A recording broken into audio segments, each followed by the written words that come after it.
O filme O Poço, lançado pela Netflix em 2019, é um prato cheio para reflexões e críticas sociais.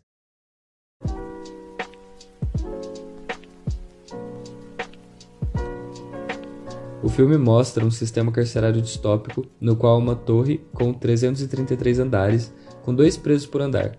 Há uma plataforma cheia de comida que começa no primeiro andar, desce para o segundo depois de certo tempo e depois para o terceiro e assim por diante. Quanto mais se desce, menos comida se tem, ao ponto que já não sobra mais nada nos andares inferiores. E quem está ali tem que se contentar ao ver pratos vazios. Na época em que o filme foi lançado, ele suscitou diversas críticas sociais, principalmente atacando o sistema capitalista. A principal linha de pensamento apontada foi mais ou menos na seguinte toada: quem está em cima representa a elite da sociedade, que tem o que comer. E quanto mais abaixo se vai, menos comida há, até que se chega à fome. Bom, o primeiro erro apontado nessa visão é um erro de estatística. Apenas alguns andares abaixo do primeiro e já não se tem mais o que comer. No andar 50, por exemplo, já é difícil encontrar qualquer coisa boa, senão restos da comida que os de acima deixaram. Isso num cenário de 333 andares. Isso significaria dizer que menos de 1/6 do planeta come de maneira decente. Se o mundo real fosse assim, teríamos mais de 6 bilhões de pessoas que não comem direito, o que está bem longe da realidade se compararmos dados oficiais. Segundo a pesquisa The State of Food Security and Nutrition in the World, encomendada pela ONU, 91,4% da população mundial tem o que comer. Isso significa que 8,6% não tem, ou seja, 690 milhões de pessoas. Claramente é um número alto se considerarmos indivíduos, e é uma realidade que sim precisa ser mudada, mas é também uma realidade bem diferente da apontada pelo filme, 10 vezes maior. Afinal, mesmo morando em um país pobre como o Brasil, eu duvido que 5 entre 6 conhecidos seus não tenham o que comer.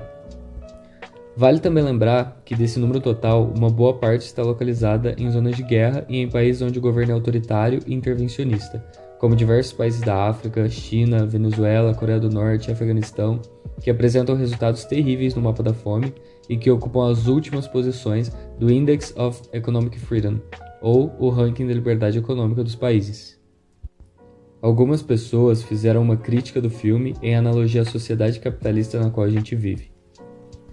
Um grande erro dessas pessoas é supervalorizar a distribuição em detrimento da produção.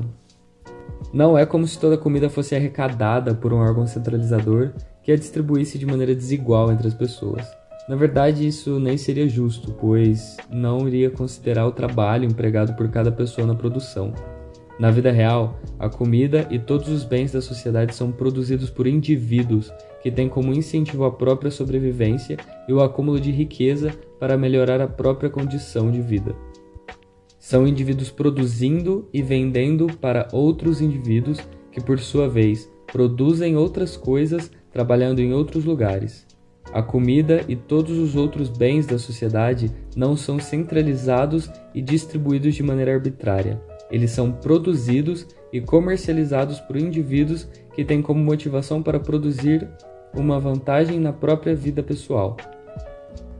Ainda quanto à falta do fator produção no cálculo dessas críticas ao sistema capitalista, elas normalmente o caracterizam como um gerador de pobreza e desigualdade, mas a realidade é que, infelizmente, a condição natural do ser humano é a miséria, e somente um sistema capaz de aumentar a produtividade e nível de vida dos indivíduos foi capaz de mudar essa realidade.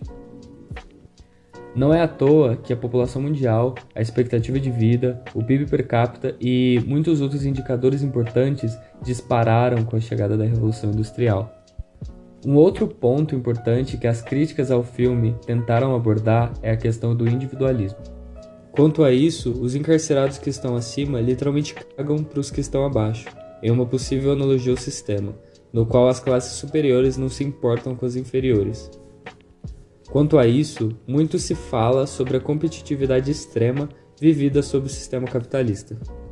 Mas a realidade é que o livre mercado é o maior possibilitador da cooperação entre indivíduos que já existiu.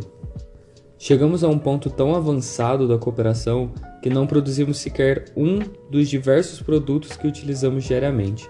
E isso só é possível graças a um sistema que destina os esforços produtivos da sociedade a agregar o maior valor possível aos outros indivíduos. Não devido à benevolência de cada um, mas da sua busca por melhorar a sua própria condição de vida. A sociedade só é tão próspera hoje, pois cada um luta pela melhora na sua própria vida, e assim se alcança uma melhora na vida em sociedade. Em suma, contrário ao que essas críticas ao filme propõem, o capitalismo trouxe à humanidade uma experiência de conforto nunca antes vista em nossa história, na qual não só uma elite privilegiada goza de confortos, como acontece, por exemplo, na monarquia ou no socialismo, mas também uma classe média majoritária e uma classe pobre ascendente. Uma outra crítica que vai em outro sentido, que foi levantada por uma parcela do público, vai no sentido de que não há como você subir de andar por conta própria, você simplesmente acorda naquele andar. Com isso, eles querem dizer que não é possível ascender de classe social, a gente apenas nasce na família em que nascemos. Outro erro crasso. Essa é uma crítica clássica da esquerda ao sistema capitalista. Até por isso é bom desmistificá-la aqui. A rigidez na estrutura social era bastante perceptível na Europa medieval. Naquela época, quem nascia de pai ferreiro também se tornaria um ferreiro. Quem nascia de pai nobre, nobre seria. O primogênito do rei eventualmente assumiria o trono e assim se deram as dinastias. Um sistema no qual não existe méritos, pois não há escapatória. Não existe ascensão social. Quem nasce em família pobre inevitavelmente vai ser pobre, e não há outro caminho possível. Essa é uma realidade bem distante da nossa hoje. Hoje, temos um poder de escolha bem grande. Podemos escolher diversas profissões, extremamente diferentes das quais tiveram nossos pais. Se eu tenho, por exemplo, um pai professor, nada me impede de ser entregador do iFood, assim como nada me impede de ser empresário ou juiz ou qualquer coisa que eu queira. Eu não vou ser cego a ponto de falar que a ascensão social é fácil. Definitivamente não é, principalmente quando se nasce sem condições financeiras. Porém, ela não é impossível, assim como era na Idade Média, e isso já afasta a nossa sociedade da ideia de falta de meritocracia.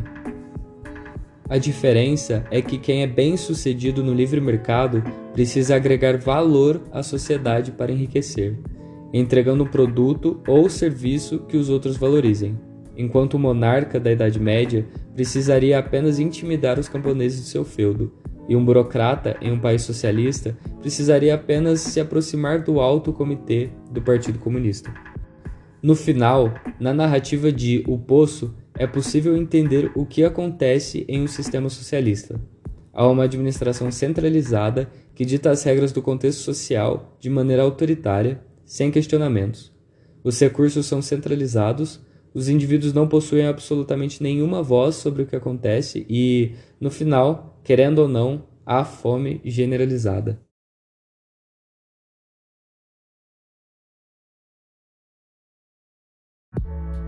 Meu nome é Leonardo e eu faço o roteiro e a voz dos vídeos. Meu amigo Paulo cuida das imagens e da edição. Esse canal é um projeto do Students for Liberty Brasil.